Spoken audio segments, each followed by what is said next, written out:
México recupera el litio. Argentina se queda sin baterías. Eso dice el titular. Y antes de que sigas viendo, quiero que te hagas una pregunta muy concreta. ¿Qué pasaría si el recurso que decide quién fabrica los autos del futuro estuviera en tus manos y tú decidieras regalarlo? Eso no es una hipótesis. Eso está pasando ahora mismo en América del Sur. Y lo que México decidió hacer con ese mismo recurso es exactamente lo opuesto. Hoy te explico por qué esa diferencia, que parece técnica y aburrida, es en realidad la decisión más importante que un gobierno latinoamericano puede tomar en este siglo. Porque el litio no es un mineral, es el derecho a fabricar el futuro. Y en este momento, dos países de nuestra región están apostando todo a modelos completamente distintos. Uno está construyendo soberanía, el otro está construyendo una deuda con el planeta que tarde o temprano alguien va a cobrar. Antes de continuar, me gustaría saber desde qué parte del mundo me escuchas. Escríbelo en los comentarios. Hay algo que los titulares no te dicen y que yo tardé varios días en terminar de entender con claridad. No es que México le quitó el litio a Argentina. Es algo más profundo y más perturbador que eso. Es que los dos países tomaron decisiones opuestas sobre el mismo recurso en el mismo momento histórico. Y esas decisiones van a definir quién tiene autonomía industrial en el siglo XXI y quién vuelve a ser colonia con otro nombre. Permíteme ponerte el tablero con números para que entiendas la asimetría. El litio es hoy el mineral más estratégico del planeta, no porque sea raro, sino porque sin él no hay batería, y sin batería no hay vehículo eléctrico, no hay almacenamiento de energía solar, no hay transición energética. El mundo produce aproximadamente 1 millón de toneladas de carbonato de litio equivalente al año. La demanda se proyecta que se triplicará antes de 2035. Cada tonelada de litio que sale de un país como materia prima sin procesar genera aproximadamente $7,000. Cada tonelada que sale como batería instalada en un vehículo eléctrico genera entre 15 y 20 veces más valor. Esa diferencia entre $7,000 y $140,000 por tonelada es la diferencia entre ser proveedor y ser productor. Entre ser periferia y ser centro. México ocupa el 10º lugar mundial en reservas de litio. Sus yacimientos en Bacadehuachi, Sonora, comprenden 234,855 hectáreas declaradas Reserva Nacional. Argentina es el tercer país del mundo en reservas, con más del 20% del total mundial concentrado en las provincias de Jujuy, Salta y Catamarca, dos países latinoamericanos con un recurso de primer orden mundial. Y ahí termina la similitud. No estoy diciendo que Argentina no tenga litio. Estoy diciendo que su gobierno eligió pelearse con el principio más elemental de la soberanía económica en el momento exacto en que ese principio más valía. Eso no es liberalismo. Eso es un error de cálculo histórico. Pero aquí está lo que ningún canal te está diciendo. Lo que más me tomó tiempo entender no es la decisión de México ni la decisión de Argentina por separado. Es lo que revela la comparación cuando la ves en el contexto de la cadena automotriz norteamericana. Porque México no solo nacionalizó el litio, lo hizo mientras se convertía simultáneamente en el quinto productor mundial de vehículos, y eso no es coincidencia. Eso es arquitectura de influencia construida por etapas. La primera herramienta que México está usando es lo que yo llamo el blindaje constitucional como posición regulatoria. En abril de 2022, el Congreso mexicano reformó la ley minera y declaró el litio mineral de utilidad pública cuya explotación es facultad exclusiva del Estado. En agosto del mismo año, se creó Litio MX, el organismo estatal encargado de la exploración y explotación. En febrero de 2023, el entonces presidente López Obrador firmó el decreto de nacionalización en Bacadehuachi, Sonora, declarando zona de reserva nacional las 234,000 hectáreas del yacimiento. Y en octubre de 2024, la presidenta Claudia Sheinbaum fue más lejos todavía. Firmó la reforma al artículo 27 de la Constitución que establece explícitamente que no se otorgarán concesiones para la explotación de litio, una ley. La Constitución. ¿Por qué importa esa diferencia? Porque una ley se puede cambiar con una mayoría legislativa en un periodo ordinario. Una disposición constitucional requiere 2/3 partes del Congreso y la ratificación de la mayoría de los estados. El litio mexicano no está protegido por una política. Está protegido por la ley más alta del país. Cualquier empresa privada, nacional o extranjera que quiera tocar ese mineral tiene que negociar con el Estado mexicano desde una posición de absoluta desventaja. No hay concesión que pedir, no hay contrato que firmar directamente. El Estado es el único jugador en la mesa. ¿Y eso qué significa en términos concretos?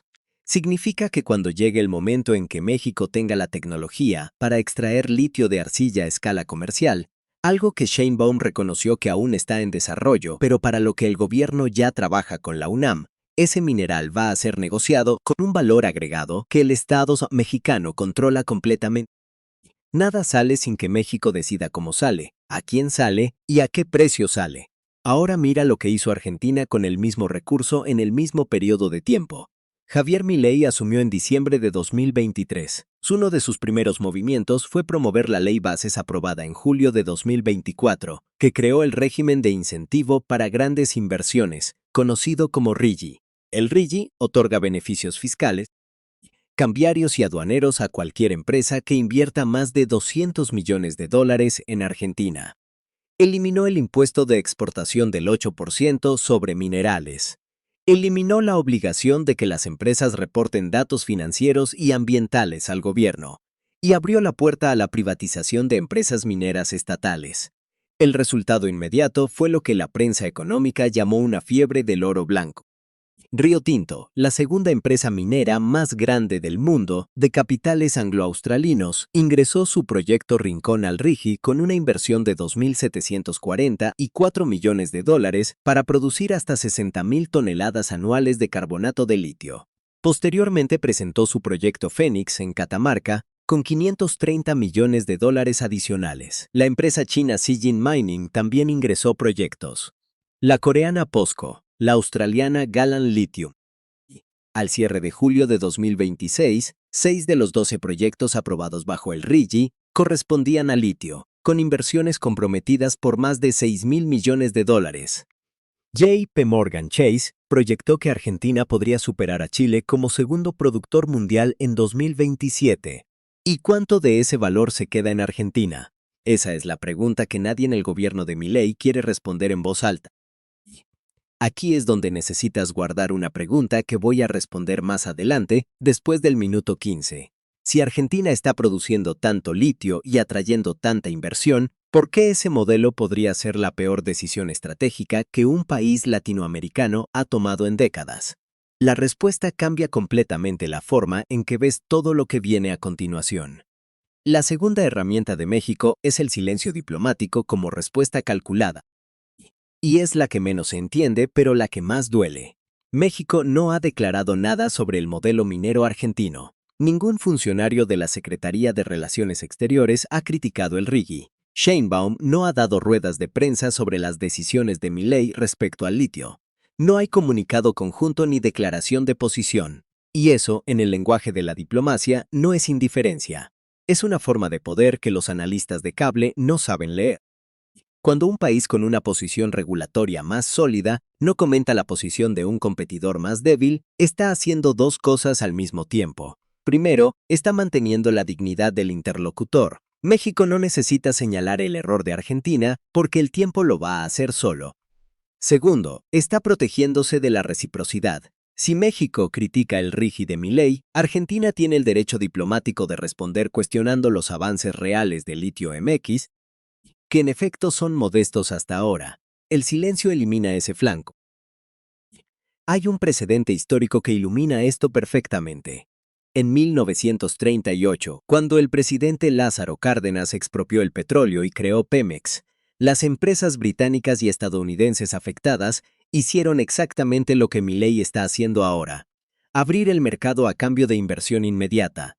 Varios países latinoamericanos eligieron ese modelo en las décadas siguientes. Venezuela concesionó su petróleo durante décadas antes de que llegara la nacionalización de Chávez en 2007. Ecuador mantuvo contratos mixtos que favorecían al capital extranjero hasta la reforma de Correa en 2010. En todos los casos, el patrón fue el mismo: entrada masiva de capital extranjero, extracción a máxima velocidad, salida del valor agregado, y una generación posterior que heredó el yacimiento parcialmente agotado y la infraestructura hecha para exportar, no para producir.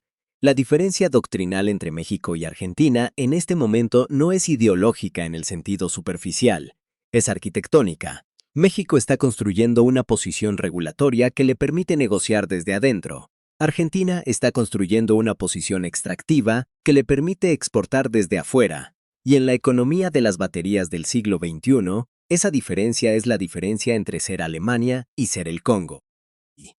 ¿Por qué el silencio de México es más poderoso que cualquier declaración? Porque obliga a Argentina a medirse contra sí misma, no contra México. La tercera herramienta es la más poderosa y la menos visible, la integración de la cadena de valor automotriz como palanca de demanda futura. Este es el movimiento que ningún canal de análisis político está midiendo correctamente. México no solo protegió el litio, lo hizo mientras se posicionaba como el núcleo de la cadena automotriz de América del Norte bajo el TEMEC. En el primer trimestre de 2026, México produjo 960 y 9.294 unidades de vehículos ligeros, el segundo mejor inicio de año registrado en la historia de la industria nacional. En el periodo enero a agosto de 2025, la producción de autopartes en México acumuló 78.830 millones de dólares.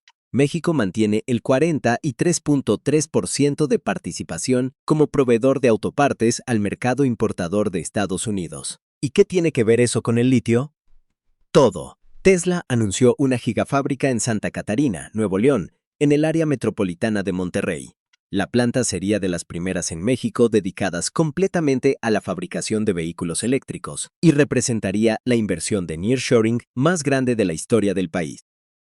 Sheinbaum anunció en junio de 2026 una inversión de 739 mil millones de pesos para incorporar 32.000 megawatts de nueva capacidad eléctrica antes de 2030, con énfasis en energías renovables. El nearshoring automotriz de segunda generación, el que viene después de 2025, ya no se mide solo en costo laboral.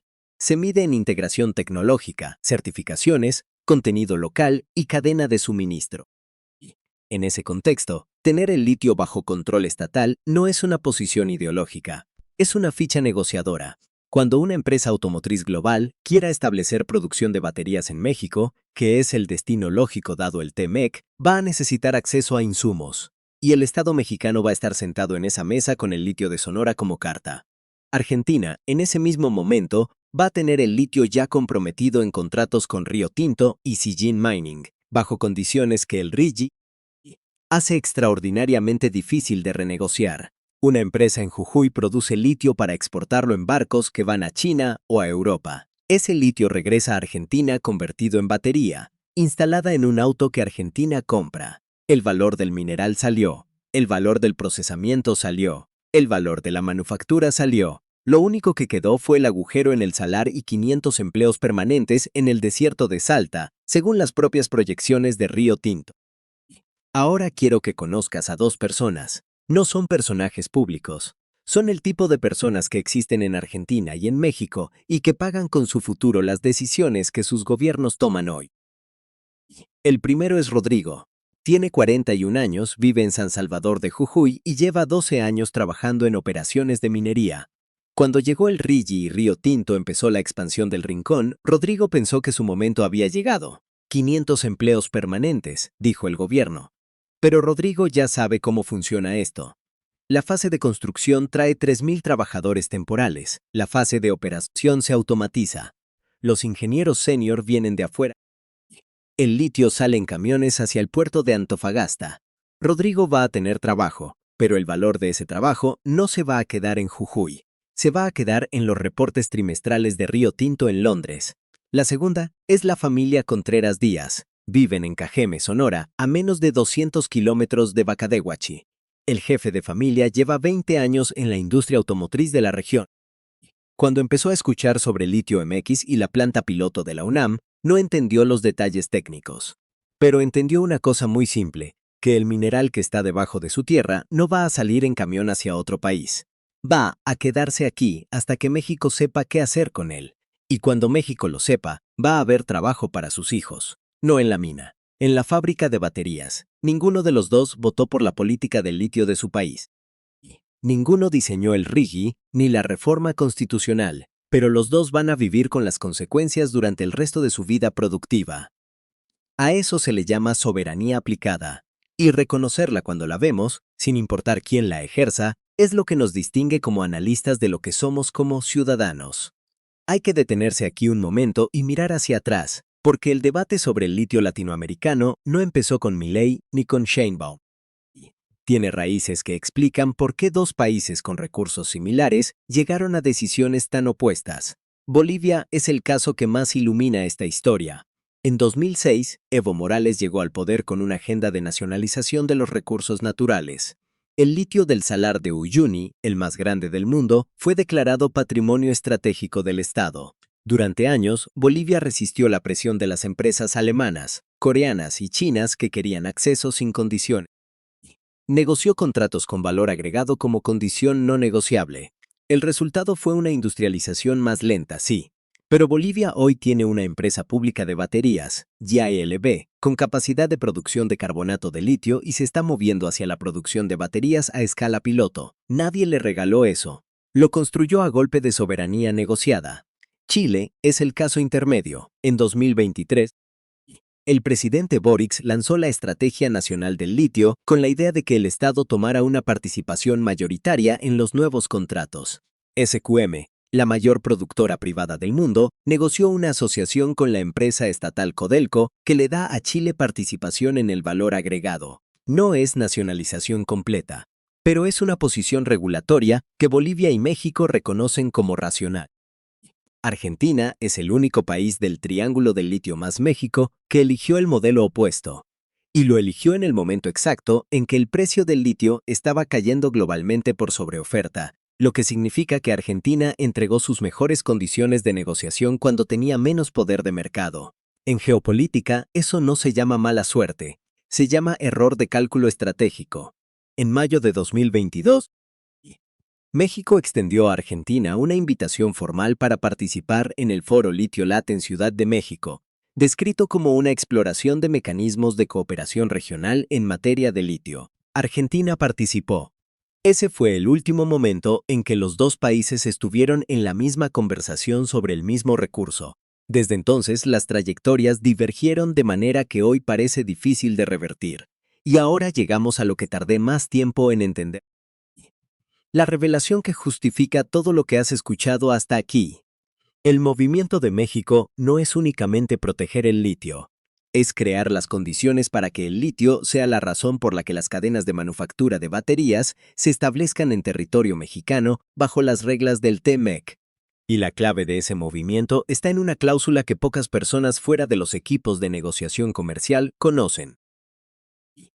El TMEC, el Tratado de Libre Comercio entre México, Estados Unidos y Canadá, tiene reglas de contenido regional para los vehículos eléctricos que exigen que un porcentaje progresivo de los componentes de batería se fabriquen dentro de la región para calificar para acceso libre de aranceles al mercado estadounidense. Eso significa que cualquier empresa automotriz que quiera vender vehículos eléctricos en Estados Unidos sin arancel tiene que fabricar al menos parte de la batería en Norteamérica. México, con el litio constitucionalizado y la infraestructura manufacturera más madura de la región, es el lugar más lógico para construir esa capacidad. Sheinbaum lo dijo con precisión clínica en enero de 2026. El litio es un recurso indispensable para los vehículos eléctricos, las turbinas eólicas y los paneles fotovoltaicos y forma parte de los minerales críticos que hoy resultan esenciales dentro de las cadenas de suministro globales. No lo dijo como un discurso político. Lo dijo como una descripción de ingeniería, y esa diferencia de tono es exactamente la diferencia entre un gobierno que tiene una estrategia y un gobierno que tiene un eslogan. Argentina va a producir litio, mucho litio, posiblemente más que Chile antes de 2027 como proyecta JP Morgan, pero ese litio va a salir del país antes de que le hayan agregado un solo gramo de valor industrial, va a llegar a fábricas en Asia y en Europa. Va a regresar convertido en baterías que Argentina va a comprar para sus propios vehículos. Y en ese ciclo, lo único que queda en territorio argentino es el impacto ambiental. En 2023, solo 2 empresas mineras en Jujuy extrajeron 12.200 millones de litros de salmuera. Para producir una tonelada de litio, se consumen aproximadamente 2 millones de litros de agua. En el desierto andino de la Puna Jujeña, esa agua no se repone. Los ríos que durante siglos alimentaron a las comunidades indígenas de la región se están secando a un ritmo que los propios estudios del CONICET argentino documentan con alarma. México eligió esperar. Elegir esperar cuando tienes el recurso blindado en la Constitución no es debilidad. Es la única apuesta racional cuando el tiempo juega a tu favor. ¿Por qué esta diferencia importa más allá de los dos países? Porque establece un modelo para toda la región. Hay exactamente dos formas de participar en la economía de la transición energética del siglo XXI. La primera es ser proveedor de insumos. Extraes, exportas, recibes divisas y esperas que el ciclo de precios de materias primas sea benévolo contigo. La segunda es ser productor de componentes. Controlas el recurso, desarrollas la capacidad de procesamiento, integras la cadena de manufactura y capturas el valor en cada eslabón. El modelo de proveedor ya lo conocemos. Lo vivimos con el petróleo durante un siglo. Venezuela, Ecuador, México antes de Cárdenas, y decenas de países africanos y del Medio Oriente que exportaron crudo durante décadas y hoy tienen economías que no pueden funcionar sin el precio del barril. El modelo de productor de componentes es el que construyeron Alemania, Corea del Sur y China. Y no lo construyeron porque tenían los recursos. Lo construyeron porque decidieron que los recursos propios servían para anclar la industria propia. México no está aplicando imperialismo regional. No le está quitando nada a Argentina. Está eligiendo ser el país que construye la infraestructura de la soberanía industrial, mientras Argentina elige ser el país que exporta el material para que otros la construyan. Esa no es una posición moral. Es una posición estructural, y la diferencia entre las dos la van a sentir los hijos de Rodrigo en Jujuy y los hijos de los Contreras Díaz en Sonora en un plazo que no es de décadas, es de años. ¿Cuál es el poder específico de México en este tablero? No es el litio en sí mismo. Es que el litio está en un país que ya fabrica casi 1 millón de vehículos por trimestre, que tiene el tratado comercial más importante del mundo como palanca de negociación y que tiene una presidenta que entiende la física de la transición energética porque la estudió durante décadas como científica. Esa combinación no tiene equivalente en América Latina. Y por eso el silencio de México frente al modelo argentino no es indiferencia. Es la serenidad del que ya jugó su mano y sabe que no necesita anunciar nada. Ahora los 3 escenarios para los próximos 90 días. Escenario 1. Argentina genera divisas a corto plazo, pero empieza a sentir la presión internacional. Los precios del litio siguen volátiles, con sobreoferta global proyectada hasta 2028. Si el precio cae por debajo del umbral de rentabilidad para los proyectos RIGI, las empresas extranjeras pueden activar cláusulas de renegociación que el propio régimen les garantiza. Argentina tendría entonces un litio comprometido a condiciones desfavorables y sin capacidad estatal para renegociar. En ese escenario, México se limita a seguir construyendo su posición sin hacer ningún comentario público, lo que equivale a ganar sin jugar. Escenario 2. El precio del litio se estabiliza o sube levemente, Argentina produce a escala y el RIGI genera los ingresos fiscales que prometió. Este es el escenario más optimista para el modelo Milei, pero incluso en este caso, el valor agregado de las baterías no se queda en Argentina, sale. Y México sigue acumulando la posición manufacturera que hace que el litio propio valga más cada año que pasa. El statu quo beneficia a México en silencio. Escenario 3. Alguien en el gobierno argentino intenta renegociar los términos del RIGI para capturar más valor agregado. Milei lo descartaría como herejía liberal, pero si la presión política interna crece porque los ríos siguen secándose y los empleos prometidos no materializan el tipo de valor que las comunidades esperaban, ese escenario se vuelve políticamente inevitable para quien venga después. Y en ese momento, México ya va a tener la cadena de manufactura establecida. Ya va a ser tarde para Argentina como socio estratégico en la producción de baterías norteamericana. Este es el escenario que más reacciones genera porque es el más contraintuitivo. Argentina exporta más y termina peor posicionada que México, que exporta menos pero retiene el derecho a exportar en mejores condiciones cuando lo decida. En 90 días volvemos a este tablero juntos y medimos cuál de estos 3 caminos tomó forma. Entonces te dejo con la pregunta que importa. Si tuvieras que elegir el modelo para México con los recursos que tienes hoy, ¿preferirías la velocidad argentina, extraer ahora, generar empleo ahora, atraer inversión ahora aunque el valor salga del país, o la paciencia mexicana, proteger el recurso en la Constitución, asumir que la tecnología tardará en madurar, apostar a que el TEMEC convierte el litio en ventaja manufacturera de largo plazo? No hay respuesta incorrecta, pero sí hay una conversación que vale la pena tener. Porque lo que está en juego no es el litio de Sonora, es la definición de qué tipo de economía construimos. Si una que extrae para sobrevivir o una que retiene para decidir. En 90 días, aquí mismo, volvemos a este tablero juntos.